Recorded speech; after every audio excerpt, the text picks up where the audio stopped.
Bro,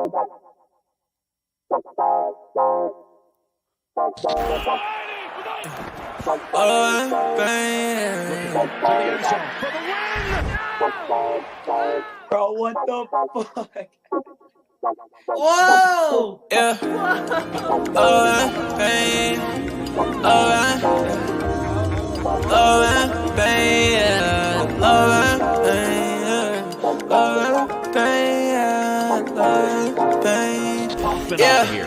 Yeah. Hey.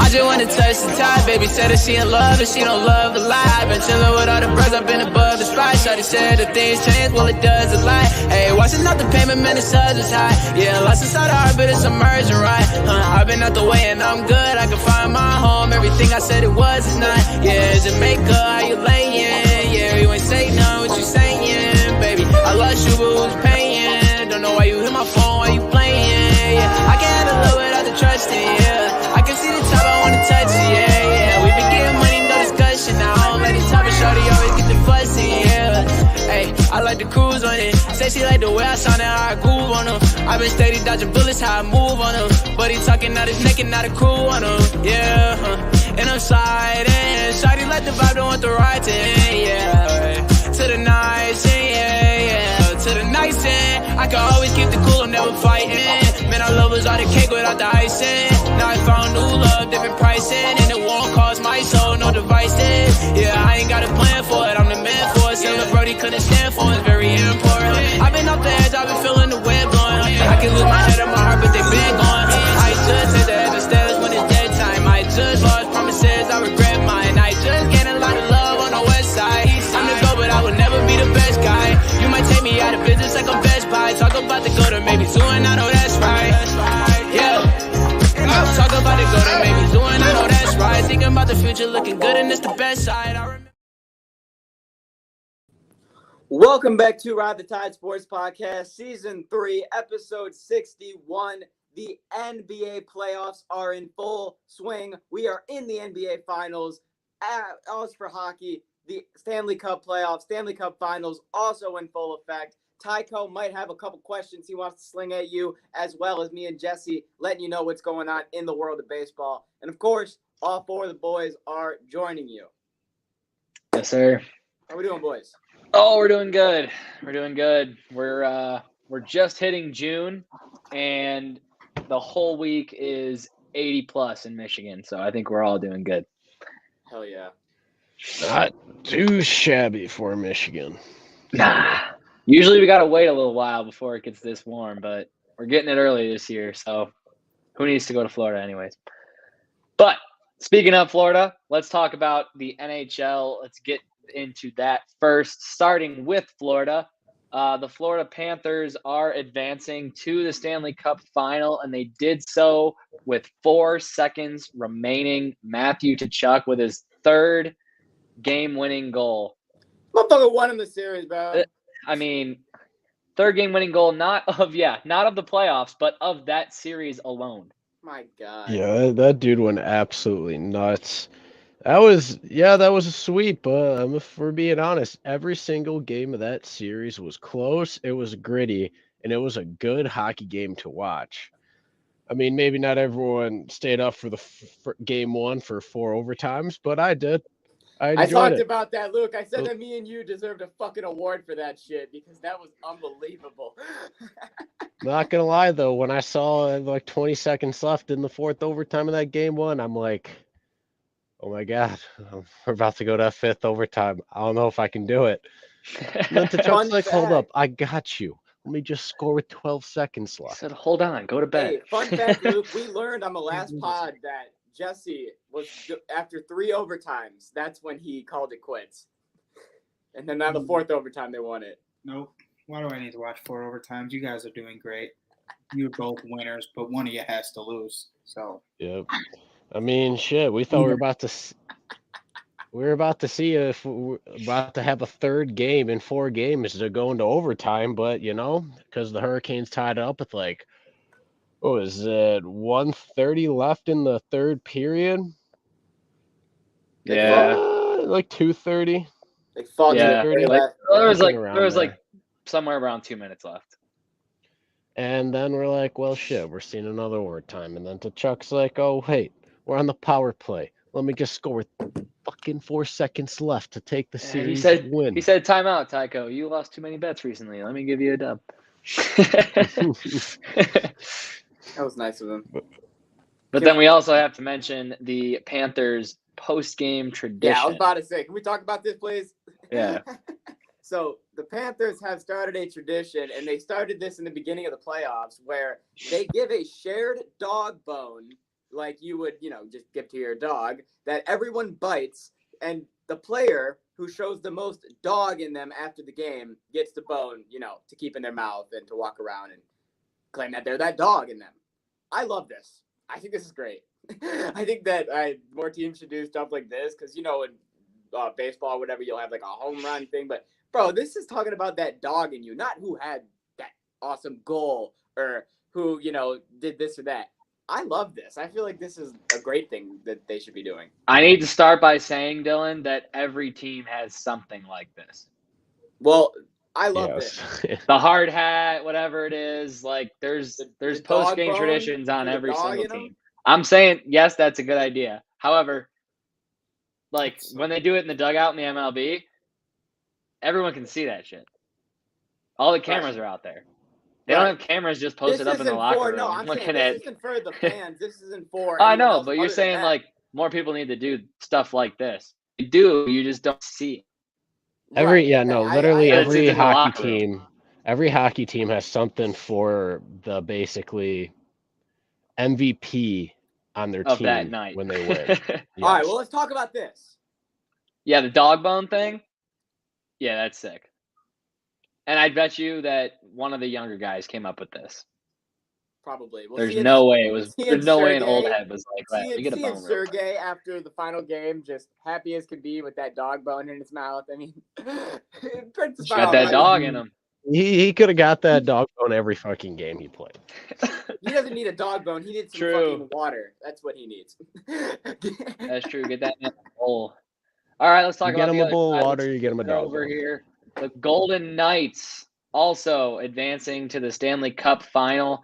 The only thing really worth mentioning is that Dallas's only 2 wins came without their captain, Jamie Benn. And as soon as he returns, they lose again. He was 2-0 against Vegas, and he was 0-4 without him. Yep. That's true. But, I mean, at the same time, You mean what? Stars That's not a fact? That is still a statistical fact. I didn't say it wasn't. You sound like you're about to challenge me. You said the only thing good to mention about the series. Worth noting is that Jamie Benn was clearly the difference maker. The Stars ended up being on the wrong side to start the series. Let them go. They went down 0-3. Every game was really fucking close, down to the wire, except for Game 3 and Game 6. Game 6, they showed up. They didn't even look like they were trying to play hockey. It was bad. It wasn't like no Game 3 where they outshot them by 34-16 and lost 4-0? No, they got dominated in Game 6. But at the same time, this series could have been. We said this was about to go 6 or 7, but this was not the way we thought it was gonna go, because Dallas easily could have won one of the first 2 games, and then we could have had a 3-3 series, and we could be seeing a Game 7. But 2 bad games get you booted out of playoffs, and that's just how hockey works. You get yourself down 3-0 in any series, and you're pretty much digging your own grave. That's all I got to say. Something about them 3-0 series. We saw a lot of them. Nice. We finally get there in a way where it was pretty. It was a cool way for them to get there, Bunch of tough games and blowouts. They didn't just have one way. They weren't I don't know, what was it? One-dimensional? Yeah. No. Yeah. I had fun with it. Lost a couple games, but they figured it out. But honestly, a big part of why both teams are in the finals right now are, they have good offense and all that, good defense, but it is mainly because of both of the goalies that are starting for both these teams. Sergei Bobrovsky has been a stud all playoffs long, and Aiden Hill for the Knights has been an absolute stud too. He has bought out the Vegas and help them win a lot of these, like most of these games, because Vegas does collapse from time to time. And when they do, he keeps it a close game. He's been being a brick wall. And so you can say the exact same thing for Sergei Bobrovsky. We're about to see a goalie showdown in the Stanley Cup Finals. I'm excited to see this one go down because it's tough. I want Florida to win this, but this is tough to say with both these goaltenders in the net because someone's got to break through, and one of the two best goalies in playoffs currently are. Someone has to lose, someone has to win. Well, of course. That's always the way it works. Someone's got to get more points than the other person. Well, yeah, but when you have an absolute two studs in the net for both, one stud for each teams. Well, that's also how it becomes a lot more difficult. Work. You should have the two hottest goalies in playoffs in the finals, and it's definitely, proving itself because you got the two hottest goalies on each side in the finals. So obviously, someone's going to have to give, but. Now that you say that statement, I feel like that's been a trend lately because I feel like last year we had Vasilevsky who was breaking records, and then we had Carey Price standing on his head, and then the year before that we were talking about Vasilevsky's doing this, and then the goalie for fucking I can't remember his name, but then I think of like Binnington, and I just think of like the past Stanley Cup champions over the past like years. It's normally the goaltender who's going crazy standing on his head. It makes perfect sense. That's what leads them there. If your goalie gets hot in the playoffs, you're in a good spot. Yeah. Predictions as to where I see the Cup going, I see it going to Florida. And that's just because I feel like when it comes to the way the Panthers have been playing, not taking anything away from the Golden Knights because, they've still not only beaten their opponents, but they've beaten a lot of them decisively. I think Florida's beaten the better teams. I think Florida has more momentum. And I think that the way that Matthew Tkachuk is playing, and no one's going to outplay him right now. And as far as their goaltending goes, I think that the matchup's going to be good. But once again, Bobrovsky, he's just that dog right now. It's hard to beat him. I got Vegas winning. Yeah. You got Florida. I'm on that. Yeah. I'm on that train too. So I'll go next before anyone has a different side. But how can you not ride Bobrovsky right now? He's absolutely insane. And Florida Panthers were the sleeper pick. I can't let up on the sleeper pick now. So I've supported them this far after they won their first two rounds. So come on, Florida. Yeah. Let Vegas suffer just one more time. We already know there's one vote for Vegas for Jake. So yeah, that's known. There's actually some crazy glitter it up all week. There's actually some crazy stats that kind of come in here, and they're more so on Florida. Because it's actually funny because within like the past, I want to say 4 to 5 years, the team talking about touching the trophy. No, that's already been debunked because the past 4 years, every team that touched the trophy has won the cup. Yeah, exactly. And you look at the whole record, and the Florida Panthers touched it, and Vegas didn't touch it. Florida's winning the cup 5 years in a row. But there's also this. Come on. That the last 4 to 5 teams that's won the President's Trophy. Oh, lost that year. Then the following year, they've gone on to win the Stanley Cup. Yeah. But then there's also another. You got a third one? No, yeah, there's another one, which I was actually kind of shocked when I saw this. Every team that has eliminated the Leafs in the last 4, I can't remember if it was 4 or 5 years, has gone on to the Stanley Cup final to lose. Huh. Okay, so that one works against them. I was going to say, now those stats contradicted themselves, and now I don't know how to feel. Yeah, I thought we were about to be 3 for 3, and I was going to be really confident. No, it's 2 for 1 right now. No, I'm out. It's 2 versus 1, and the Maple Leafs are not even a real playoff hockey team. So eliminate them, and it's 2-0. I'm going with Florida based on their ability to play hockey and also conspiracies. I think we're going to see another low-scoring playoff series. Oh, yeah. A lot of 1-goal hockey. Probably the lowest scoring. I might bet unders. I'm going to bet unders, but I don't know. It would, because the previous series, I got Florida winning. Florida. Jesse, are you the only one that hasn't given it? Yeah. It's because I've been sitting here watching everybody say Florida, Florida, Florida, and I'm like, I'm taking Vegas.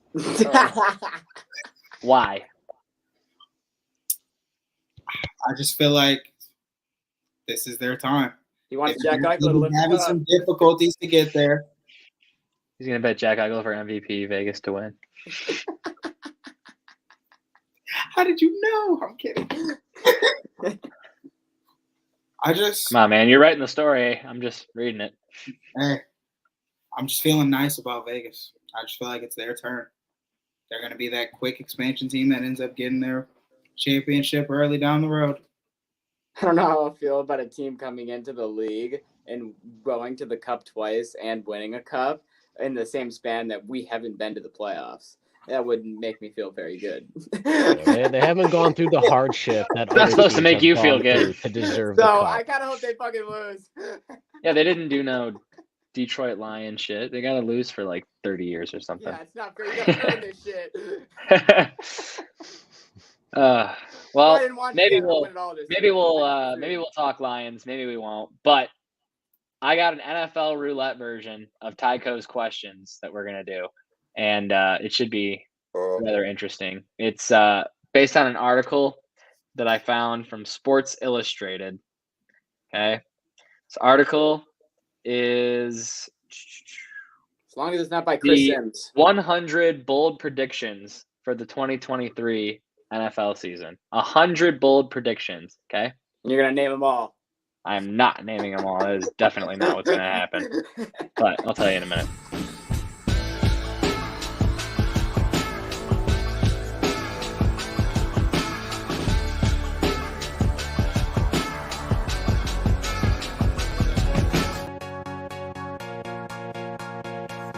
All right, so here's what's going to happen, okay? I'm going to do the random number selector 1 to 100. Okay, and the first number that we get, we're going to scroll to that and see what it is. 34. All right, we'll scroll down to 34. Bold prediction number 34. One away from a Jared Goff prediction. I might just read that one instead. Anyways, all right. A beautiful, happily rotund German man, initially dressed as Andy Reid, will streak across the football field in Frankfurt Stadium wearing only a mustache. The video will go viral, and Reid, after the game, will say, yeah, well, the German fans certainly seemed happy to have us. Maybe I'll take him out for a cheeseburger. Do you think this is likely to happen? Yes or no? Will a German fan streak across the field? Yes, I'm saying agree. It's too much of a reach where he doesn't know something. He might just be the German fan. That's what I'm thinking. It's happening. He's saying it with so much detail that makes me think that he knows something we don't. I'm with Jesse on this one. So here's my thing. If it happens, right, I'm going to say yes, it does happen. But when it does happen, we're going to go back to this, and he's going to be a fucking suspect. I swear to God, man. Luke, what do you think? No. This is not going to happen.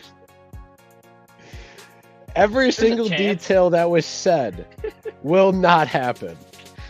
Wearing only a mustache, he'll streak across the field. There could be a streaker. But I refuse to believe he's going to say to the streaker, I'm going to go buy that man a fucking burger. And he respects it. All right, we'll keep going. Number 60.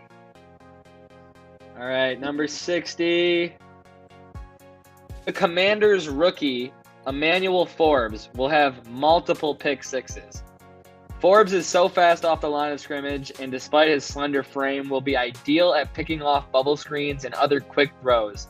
The number 16 pick has explosive speed at 4.35 in the 40 at the combine.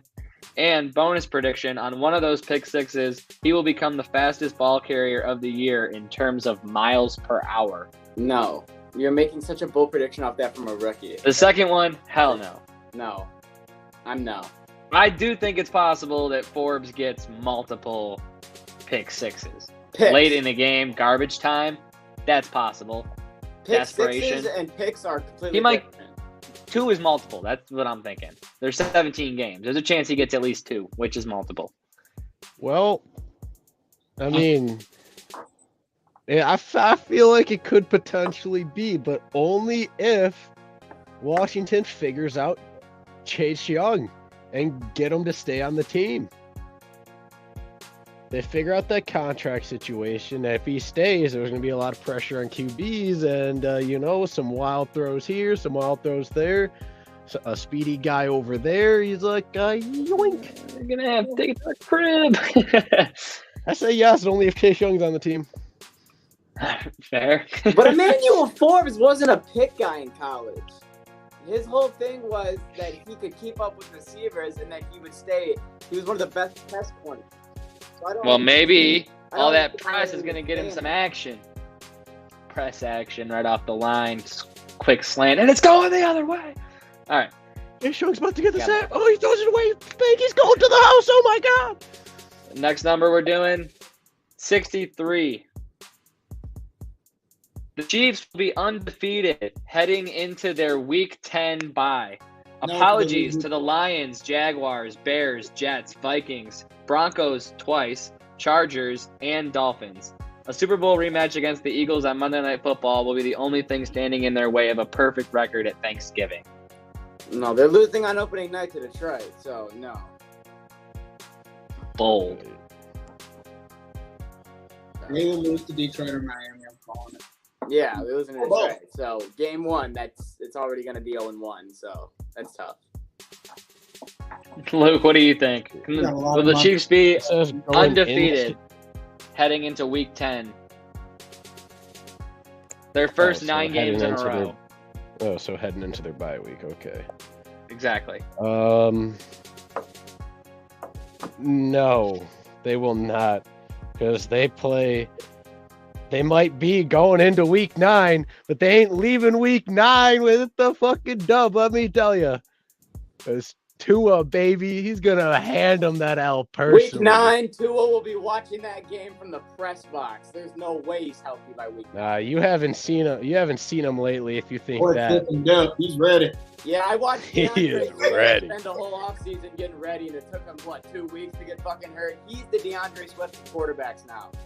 I wouldn't say that, because he's been trying to come back. DeAndre Swift just paper thin and has glass bones. Been trying to come back, but he just can't because he's not mobile enough, not agile enough, not mobile. What's the word? It's not mobile enough. He doesn't have enough mobility. I think it might be mobility is the word I'm looking for, but yeah.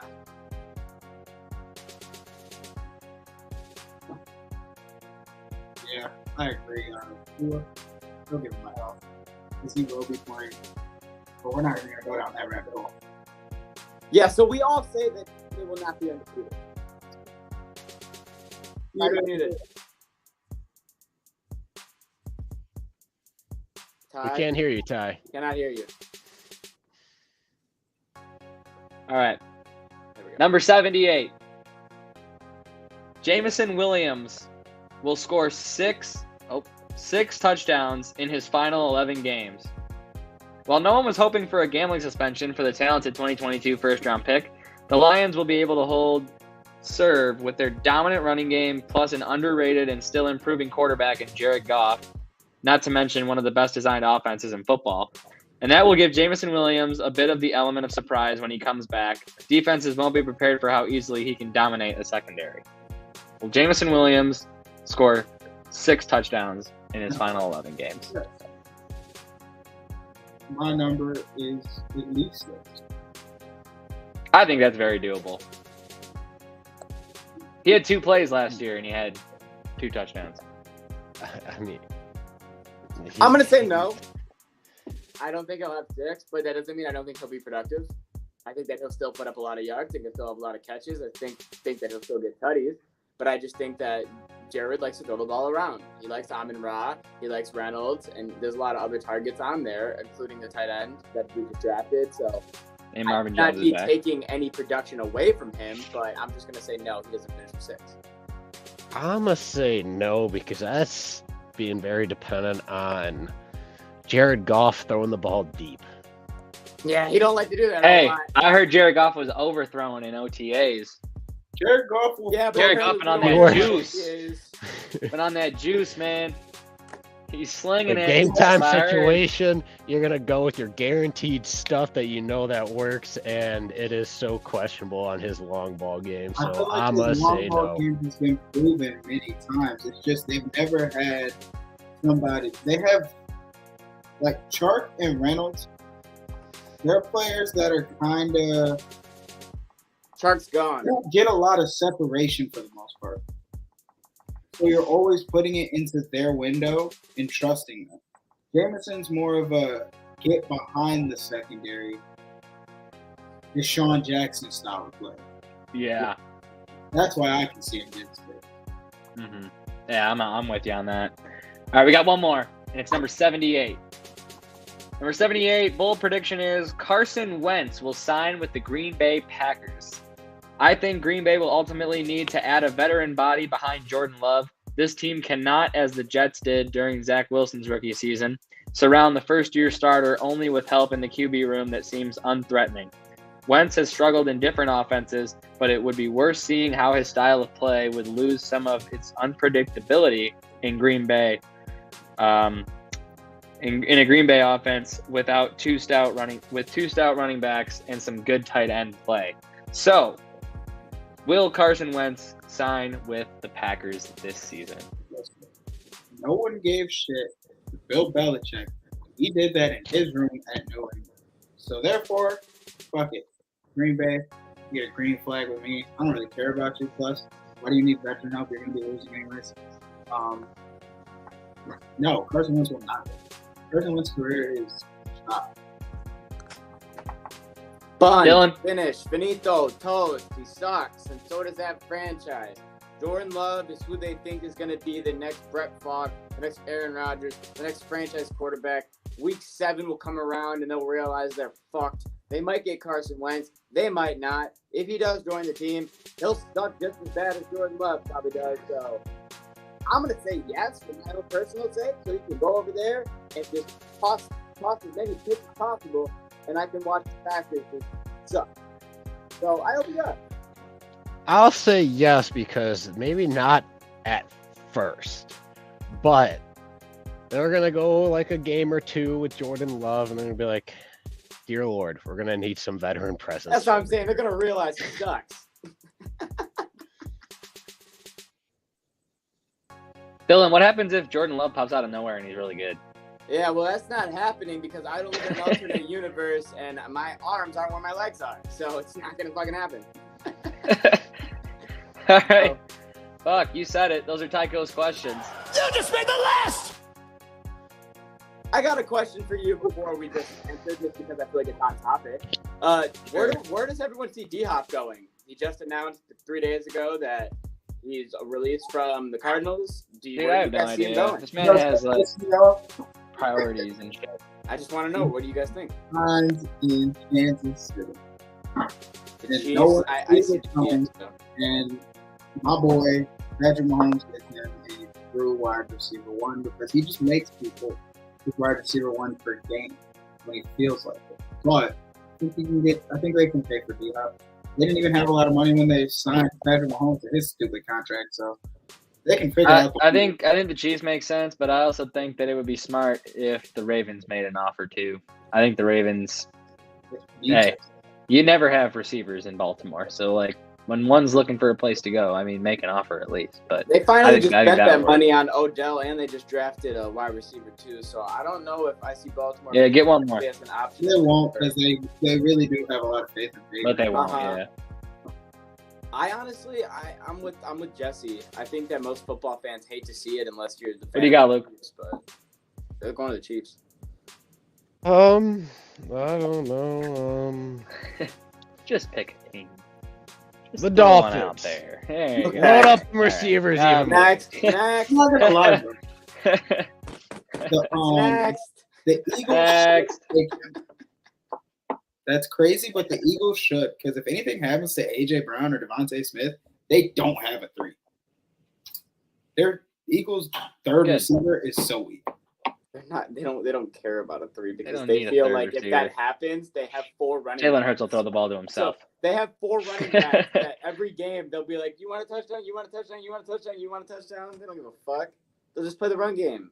And they have Jalen Hurts as a quarterback. They'll just smash the run game. With that O-line, they'll just smash the run game and then rely on the defense, the Georgia defense. It's in 2000. It won't work. Man, I hope the Georgia It defense probably will fucks work up in that or something. division. It might. We got more to talk about, though, so we got to move on. But we'll be right back. What's going on, guys? Tyco here, taking a quick break in the action to tell you about sixpackcoverage.com. You can go on there and check out all your favorite sports, finance, food and travel, fitness, and entertainment podcasts. They've got it all on there, as well as content from all of your favorite colleges, with more on the way and more added every day. So make sure you check that out, as well as the merchandise tab. Be sure to get all of your six-pack coverage gear at the merch tab there with the hats, flags, all that good stuff. Make sure you guys check it out today, sixpackcoverage.com. Already. From one finals to another. The Miami Heat officially eliminated the Boston Celtics. Now, Boston, we got to talk about this real quick, made a 3-0 series go to Game 7. Now, just that in itself was something that we did not really see happening. But Boston continued to play very good basketball, and after 2 games, they beat the Heat by a combined 30 points, and Jimmy Butler was continuously not worried, and they went into Game 7 continuously not worried. Game 7 happened, threw the ball up for the tip-off, and Jason Tatum was ineffective for the rest of the game because he got hurt genuinely less than 1 minute into Game 7. And then on top of that, Jaylen Brown decided that he forgot how to dribble a basketball and had the worst basketball IQ I've seen in a very long time. And when you put 8 turnovers on Jaylen Brown, combined with Jason Tatum being hurt a minute into the game, well, you're going to be down 30 points going into the fourth quarter. Don't forget Jaylen Brown chucking up every shot he felt like he might need to take. And shooting 1 for 8 or 1 for 9 from 3.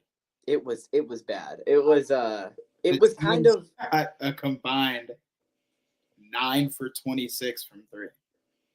Yeah, the Boston really didn't have a chance. Game 7, the fact that they got themselves there, that was their accomplishment. That was kind of their goal. What people are going to talk about. But I mean, after Game 6 was over and I was watching Grant Williams getting smacked on the ass, I knew they were fucked.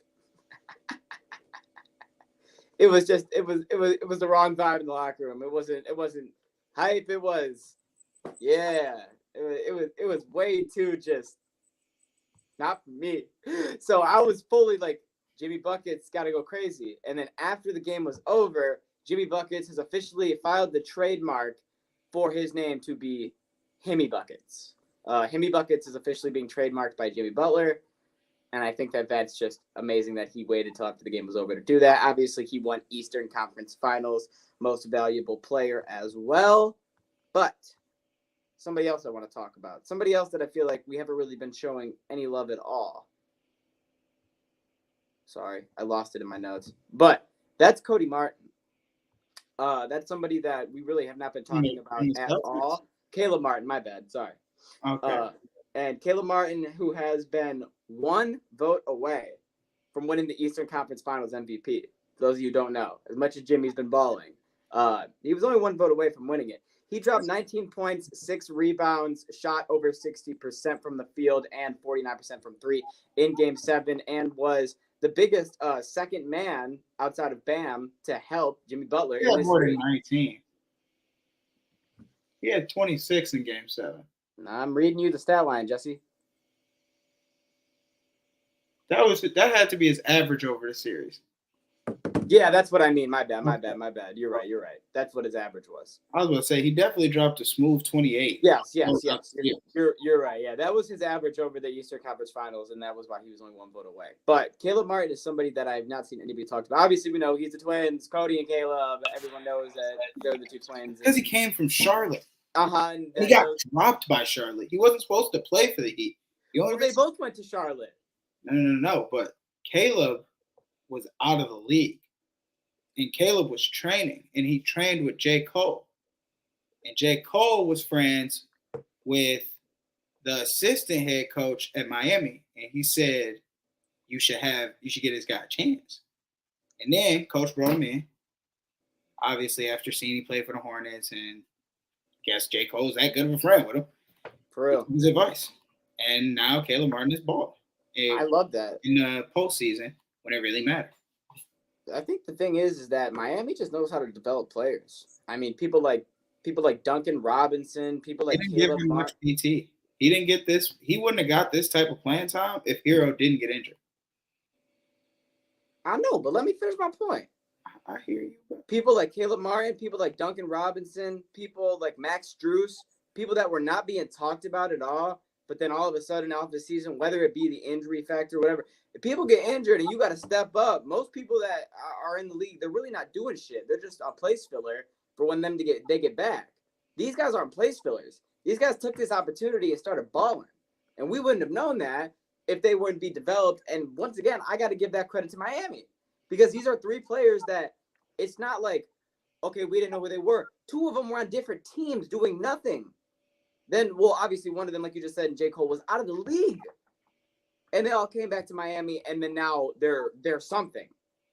So I feel like we got to give Miami a lot of credit. Like, this is what, as Pistons fans, you would want your team to be like. Just develop fucking players and make them good. Miami's a great example of it. They know what to do, and they're doing it really well. Yeah, because this is a different team than the bubble team. 100%. Because the bubble team, you pretty much felt like it was Jimmy and Bam, and that was it. You were getting Hero on and off, kind of like how AD was his playoffs. He would drop 30, and then he goes silent next game, then he dropped 30. But those were basically the main two.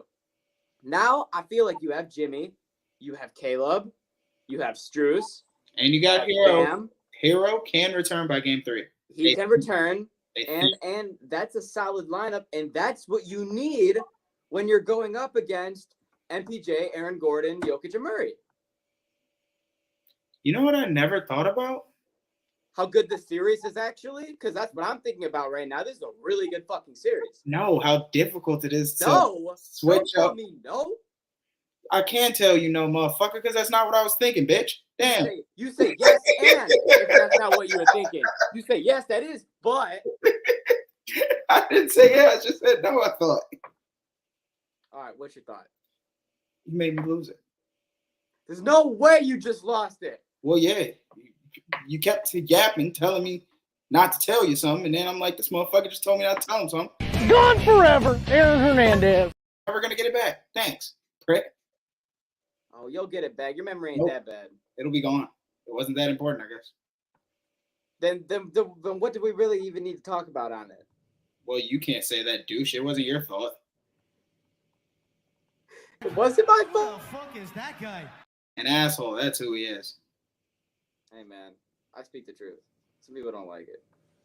Now, when it comes to the finals, as I was talking about, I guess let's go back to what I was saying, how good of a series this is. We'll talk about the finals because what do you see happening? Now, I do want to point out for people that forgot, Jesse was a big advocate for Denver the beginning of the playoffs. He said, I actually just want to say that I can see them actually making a sneaky run. I can see them going far. So, you have a full right to say I told you so and advocate all for Denver all you want. But let's go Miami.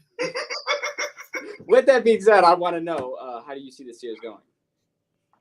I see the team that has an outstanding at-home record in the playoffs and in regular season in general winning, which is the Nuggets, because people have a hard time playing in Denver because you get tired quicker. That altitude be chopping people up. You know who ain't worried about no damn altitude? Jokic. Of course, Miami's not worried about it, but no, I'm saying Jokic. Oh yeah, Jokic. I thought you said Jimmy. No, I'm saying Jokic. Jokic ain't worried about no damn altitude. Jokic probably fucking the workouts he does. Bro, I think it goes 6 or 7, but I am taking the Nuggets. I hate to say this, okay? I got Nuggets in 5 because I love Jimmy. And I love what he's doing. But I don't see anybody beating Jokic right now. I don't see anybody taking this ring away from Jokic, and especially the way that Jamal, Aaron, and these people are fucking helping him out on the side. The only thing that sneaks in the back of my head is you're really setting yourself up to look bad, Dylan. Jimmy, here's my thing. Well, here's my counteroffer. I know Jimmy is not going to have a whole lot many more chances. So it makes me think Jokic probably will. So could I see Jimmy doing it now and then Jokic doing it down the line? Yes. And that's where I contradict myself. You should be contradicting yourself at the fact that you said that you saw no chance of Miami getting here. And I understand that was said by a lot of us, but the way you went about it was a little more, this is impossible. So when you say it's impossible again, you're really setting yourself up to get fucked twice. I'm just letting you know that. Well, when you say that, it makes me want to take the Heat in 7. No, you take what you take. I'm just letting you know you're setting yourself up, bud. Don't let Miami pull out the I'll tell you what. At the end of the day, I am going to be happy either way because Jokic or Jimmy are getting a ring, and I think that they're both really well deserved. So I am going to be happy either way in terms of that front. But I'm going to take the Nuggets, and I'll just leave it there. Maybe not 5. Nope, you said it. It's out there. I remember. I'll remember. No one else does. But I'm going to take the Nuggets. That's my. Wait till the Heat win the first 2. The fact that you said that now makes me immediately fucking regret it. But who am I? I'm just a guy. God damn it, Jesse. All right, we will move right into MLB news, starting off with the tale of Fernando Tatis Jr. versus the New York Yankees. Now, last time we talked about the New York Yankees and the Toronto Blue Jays, it was the Yankees that owned the Blue Jays, and they beat them 2-0 in the scenario. Well, this time, the Padres, let alone not them, but just one man, Fernando Tatis Jr., he owned New York in the last series. Now, it started off with Fernando Tatis Jr. coming out, getting heckled by Yankees fans, and then going yard. Then he goes into the outfield where he plays, starts getting steroids chants. He gets onto one knee. He starts doing the, you got steroids. Yeah. He starts loving it, starts getting up, starts dancing to it, goes up again, hits a go-ahead homer. 2 home runs in the game. Tatis is going fucking crazy, starts talking shit, gets back into the dugout. The next day, next at-bat, new fans, new people in New York, new steroids chants, another home run for Tatis. Rounds the bases, talks more shit, goes back into the outfield, continues to dance, continues to mock the fans, and San Diego wins again. Tatis had 3 home runs and I believe another extra base hit on top of it. And that was just in those 2 games against the Yankees, and San Diego won the series. Now, I know you're not the biggest Padres guy, but Yankees are ass. This doesn't mean anything to me. Fuck. Yankees are garbage. Trash. What are the Padres? Good right now. See how it is at the end of the season. But I do love to see when one man owns an entire city, especially when it's like Boston or New York. It does make me a little bit happier in my heart. So nothing against New York. I just like very loud hostile fan bases getting owned. So, Tatis, do your thing. Yeah, and Tatis is going out here and he's going to embrace all the steroids chants. And right now, all of New York hates Tatis, and Tatis has them wrapped around his finger. So it is what it is. But the next thing we have is the Oakland A's have released the potential renderings for their new stadium. And let's just say, fuck me, is it a nice stadium? Tyler's already got the picture right there. The Oakland A's new stadium, and it is an absolute beauty. It's like a coliseum on steroids. You have the Las Vegas Strip on the left side. Obviously, the MGM Grand up top. That will be with the green. You can see the entire walkway. They're going to start it with a fountain and a green A in front that will lead into a walkway around the city of Las Vegas, leading to the stadium. And then that is the monstrosity that they are proposing. Pretty much the entire stadium, the entire strip will be right next to the MGM Grand in the middle of the city, which is how everyone likes it and how everyone is excited about it. but I think this is going to be, if built, the nicest stadium the MLB has, and it looks insane. So what are your guys' thoughts? About your guys', I honestly want your guys' like Luke, Tyler, if you guys have any thoughts, because this is insane. Yeah, I think it's a good idea because it only holds 30,000 people. So like, it's not going to take like 40,000 plus to fill all the seats every game. So that's a good idea. I think that, the traffic downtown is probably going to really suck. So that's true. Tough. But I don't live there, so I think it'd be awesome. I would definitely. I'd go to a game there if I was in town. I would definitely visit.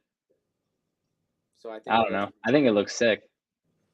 Wow, 100%. It's smart. I more so want to walk around like over here. Yeah, exactly. And I think that it's also smart, like you said about the seating thing, is because in 10 years, if Oakland decides to suck again and they're only going to have 4,000 fans, it will still look like it's a good amount of people. Yeah. It was still look pretty crowded, but at the same time, you got to remember the Oakland Coliseum just had so many extra seats. Mm-hmm.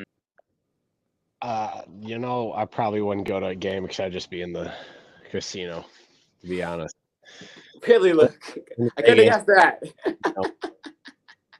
Luke would be at the roulette table the whole time. Luke missed the game. I'd watch it on one of the TVs, but I'll be honest, Luke. You would skip the baseball game, go to the roulette table, and then say, "It's okay. You can't be mad at me because I'm going to the Vegas Knights game later tonight." I'll go to the hockey game. That'd still be up for debate. Depends how down I am at the Nino. Only if you have. Maybe if I hit big. Maybe if I hit big, I'll go to the hockey game. But if not, then you just gotta stay. And at the same time, we would respect it. All right. I don't know if Jesse is back. I don't think he is, considering that I'm the only one in here. So we're just gonna move this right along to the next thing. And if Jesse has anything he wants to say about that stadium, he can say it. Oh, he's back, and he's got a baby. Jesse, do you have anything you want to say about the stadium? I like it. Looks like it's going to be a quality stadium. Going to pull in a lot of random people that didn't even know they were having an athletics game tonight, just because they were near there on the strip. So either way, I feel like they should be damn near sold out every night, if not. I'm thinking, especially if they start getting some good players, they start getting some attention. Really, they just got to start playing good baseball. That's what gets people to watch. Yeah. All right. The next thing that we have is it is officially college baseball season. And what I mean by that is it's that time of year where Dylan starts filling everybody's brain with people and stats that nobody's ever fucking heard of and nobody ever would ever go out of their way to think about. But it's college baseball season, and I talked about the entire NCAA tourney last year, and I had a really good time doing it. So why not just do it again this year, because it's starting to kick off. So Tulane was a team that absolutely nobody had making the tournament. They finished 19-40. That was their record going into regionals. Okay, so they were the last team in the bracket, and they were only there because the team that was supposed to make it had a problem with, did he shit or did he burp? What are you making that face for? You just threw something to the ground. Oh. It was quite a big object for him to throw to the ground. You just had that oh shit face. So I just have to sit here and be okay with it.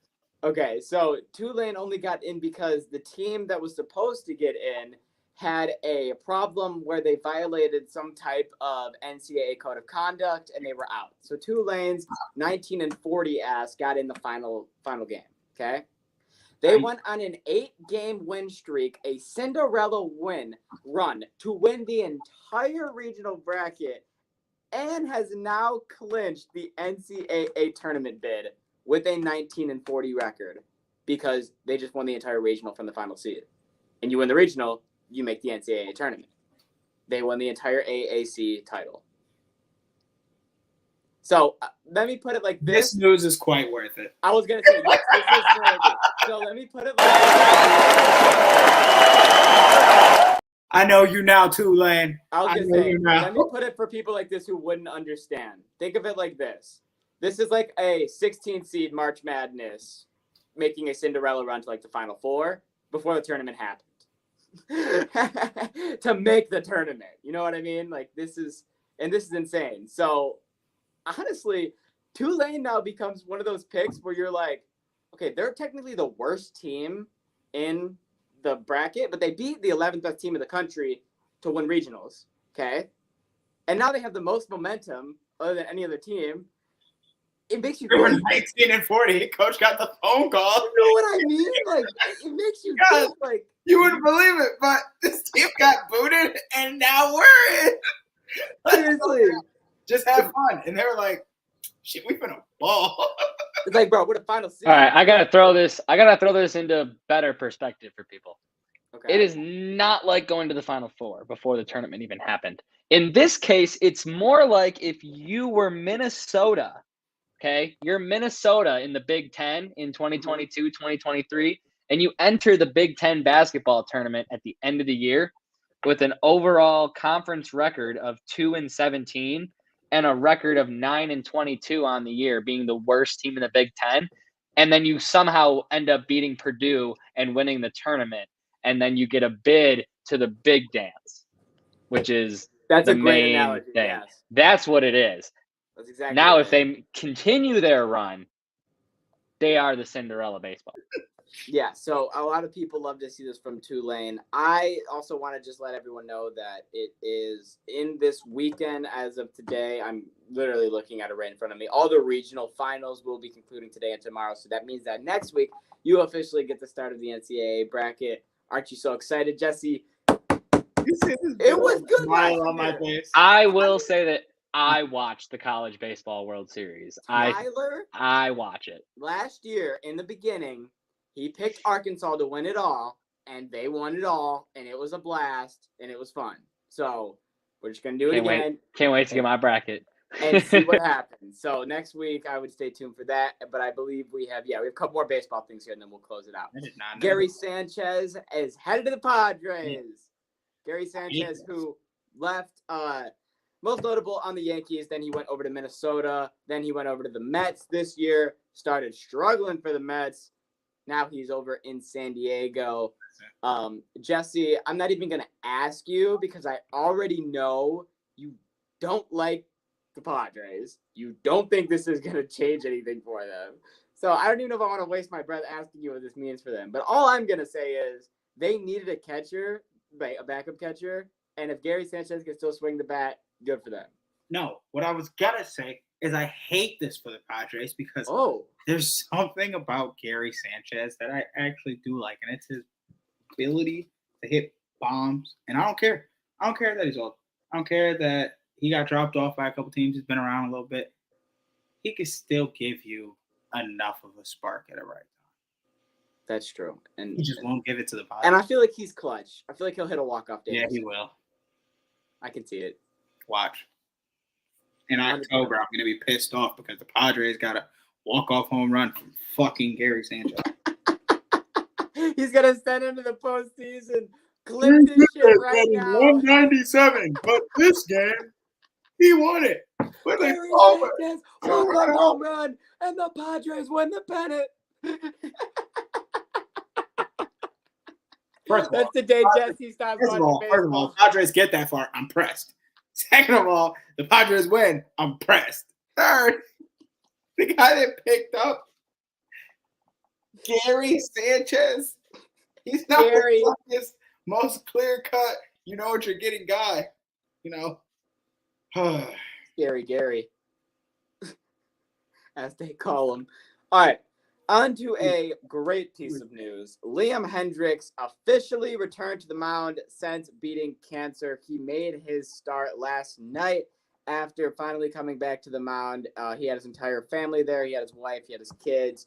And he officially announced also that before the game that he thinks that he was pitching with cancer in his body the entire 2021 season and the entire 2022 season. What makes this crazier is that 2021, Liam Hendriks won reliever of the year. And then 2022, Liam Hendriks had the most strikeouts for any closer in the American League. And he did all this with cancer in him. Now the cancer. like confirmed by him. Like he's saying, like, I'm pretty positive. He said he was unsure the 2021 season, but he was like positive 2022 season. Okay. But then he came back to the mound. He had his walkout. Fucking finally people showed up to a White Sox game because it was the biggest crowd I've seen since opening day there. And I assume that it probably has something to do with the fact that this was the first game he was cleared. And of course, the first game he was cleared, he was obviously going to pitch. Came into a 1-run game. He let up a sac fly, but he had a strikeout. He did what he did. But it was more so just the fact that getting him back on the mound, getting him fired up, it was great to see. I was really happy to see Liam back on the mound. Also, it's clear to see where this guy gets his fucking potty mouth from, because 3 times they showed the camera on his wife, and there was 7 F-bombs dropped. just from the wife. They showed the wife after like a strike that was a ball, and she goes, fuck, that's fucking shit. And they go, oh, sorry, ladies and gentlemen. And it's just like, okay, well, now we know why every time Liam strikes somebody out, he calls him a fucking bitch. It's just a very, that's how they express love. You know what I mean? I assume. I hope so. Or else that's scary. But happy to see Liam Hendricks officially return to the mound. Next thing that we have, Aaron Judge. He's robbing and he's smashing. This man is quite literally doing it all. He had a series against the Mariners. We just talked about how Aaron Judge was back and he was hitting 7 home runs in 8 games. Well, he just hit 5 home runs in 4 games against the Mariners. So he's fucking mashing. He literally just went from not even in the top 10 of home runs to now he's right behind Pete Alonso with 18. And he has 20. Out of nowhere. Because he just decided that he's still Aaron Judge and he's going to fucking rake. Came back from the IL, went crazy. But the point is, in that series against the Mariners, he hit 2 home runs against the Mariners. And then when Teoscar Hernandez in the bottom of the 8th inning was trying to hit a go-ahead home run against him, Aaron Judge made a diving catch in right field and robbed it. The guy's doing it all. Go Judge. Quite literally doing it all. Oh, bastard. That's all I had to say on him. Just another little shout-out piece for Judge. For being a Giant. Yeah, some people are giants and they don't know how to use it, and then they just go, I'm a center in the NBA and I'm slow. Some people are giants and they're Aaron Judge and they're Jokic and they know how to use it. You know what I mean? It's just how you use it. We got 2 more things here. We got one more piece of news, then we got Player of the Week. Aaron Hicks officially in Baltimore. I just want to know how you feel about this, Jesse, because Aaron Hicks at one point was a very high clutch player, was one of the best players for the Yankees for a very long time. This year was the first year in his career that he just couldn't get things going. They DFA'd him, and the Orioles said, are you stupid? He's had home runs against us for years. We're going to pick him up. Solid outfielder. Probably could get a couple DH plays just because, he's a switch hitter. He can go from either side. If I recall, this is the same Aaron Hicks we're talking about. Correct, yes. This is the switch hitting Aaron Hicks who has the bat leg. Mm-hmm. Correct. So, I like it for, what's the word I'm looking for? Lineup diversity. To kind of help out with the pitching. Lineup diversity. Like, you don't want to. That's a term we don't hear. That's a term we don't use. You don't want to stack too much with righties. You don't want to stack too much with lefties. And I like that, though. You don't have that many switch hitters. So I like having a couple. I think that's good. And honestly, you guys do have a couple. Because correct me if I'm wrong, isn't Gunnar switch hitter? No, Gunner's lefty. Straight left. Is Adley? Is that who I'm thinking of? Adley, yeah, he's a switch. Adley, yeah, he's a switch hitter too. And I think that you have one more, and I can't think of him off the top of my head. Hayes. It's Hayes or Cedric. Cedric's a lefty as well. Okay, then it's Hayes. But yeah. Final thing we have to get into is a player of the week. Starting off for me, it is Freddie Freeman. And I am not taking the role of home runs and mashing. This man has gotten on base in 24 straight games. And you're not doing that unless you're doing something right. So in his past 7 games, Freddie Freeman has had 13 hits and 27 at-bats, 4 RBIs. But the main thing is he had a 481 average, a 548 OBP, and almost an 800 slugging at 778. And like I said, he has been on base in 24 straight games. So Freddie Freeman is my player of the week. Jesse, do you have a player of the week? And if so, who is it? give it to Tatis because I might hate the Padres, but I hate the Yankees more. Good job, Tatis. Good job. You had a great series. Had a great series. And I love how you only fixate on that because you don't want that shit to last.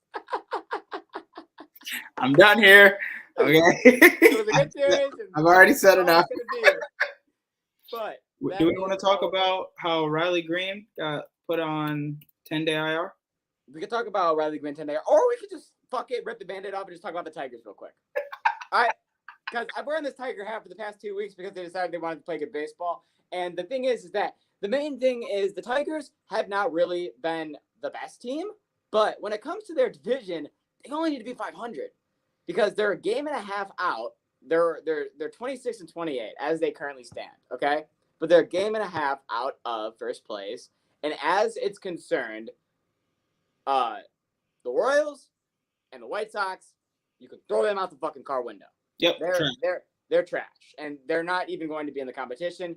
You're essentially only just looking at Cleveland and Minnesota, but for some reason, Cleveland has been playing really weird this year. Yeah, and then they beat the fucking Orioles today, 12-8. Yeah, and they're still sitting. They're a game and a half behind us. So the Tigers have been playing decent baseball. Okay, here's what I mean. Their pitching staff woke up. Their pitching rotation has been good, but it was their bullpen that could never hold it down, okay? We're starting to get some clear-cut people in this bullpen that know what they're doing, and that's the biggest thing. We're getting some new people that are popping out. We're showing that Alex Lang can be a true closer in the league. We're seeing that Cisnero can be an all-star when he doesn't want to throw 94-mile-per-hour fastballs. And we're seeing that this bullpen, where we just realized that Matt Manning and Skubal are starting to throw again, are going to be coming back, along with Alex Faedo, who just had his best start throwing 10 strikeouts against the White Sox. We're getting the bullpen and the rotation to how it needs to be. Because the bats were never really the problem. The only problem was the first series against the Rays. That was it. But then everything else was just nobody. We don't have a clear power bat, but we have consistent hitters on his team. Now, like you just said, Riley Green, he's one of those people that went to the IL. So this is going to be a tough blow for us. But you know what? Javi Baez, he's been hitting good. Yes. Is he going to strike out every once in 5 games at a pitch that he shouldn't swing at? It's going to happen. You just got to get that in your head. But for some reason, his OBP, his slugging, and everything of his numbers, like I said before, of the 2 weeks ago, since he got benched, has gone up tremendously. Now, have they stayed? No. But they're still way above than they were last year and the beginning of this year. The Tigers have played a lot better baseball, and I think that the biggest thing is we don't have to keep it up like, oh, keep playing this. Just continue. You said it best on the last podcast. It's stretches. It's game stretches of baseball. If we could just keep looking at it like the next 10 games, let's take 5. The next 5 games, let's take 3. And if we can continue to keep playing like that and keep going like that, I think we'll be in a good spot. I feel that. I agree with a lot of what you've said. But I do think the Tigers need some more They just need more consistency in all positions. 100%. We really only have one consistent player, and that is Riley Green. And the only reason why he's consistent is because if he has a game where he's 0 for 4 hitting, he's robbing a home run. So you're getting your consistency on both ends of the ball. That's how I look at it. But yeah, that is the final thing that we have to talk about here on the podcast. That closes out baseball, and that closes out the pod. So next time that we will be joining you beautiful people will be next Wednesday. We will have the Stanley Cup Finals. We will have the NBA Finals in full effect, as well as another week of baseball that's going by. Luke might slip some UFC in there. Sometimes he likes to surprise me. And Tyler might have some more questions as well. If you want to check out the Twitter, that's at RideTheTide586. If you want to check out the Instagram, same thing, at RideTheTide586. If you want to check out YouTube or Twitch, that is YouTube or Twitch. They're both at Ride the Tide Sports Podcast. If you want any merchandise or you want to check out any other podcast you're going to go right up here to sixpackcoverage.com. That's where you're going to get all of that. If you want to bet on the finals, if you want to bet on the Stanley Cup, make sure you go back over there on the App Store. You download Sharp, you use the betting app, you put in code TYCO11 when you sign up, and everything's going to be great. Have a fucking great day. Have a great week. We will talk to you next week. I'm McDilly. Peace.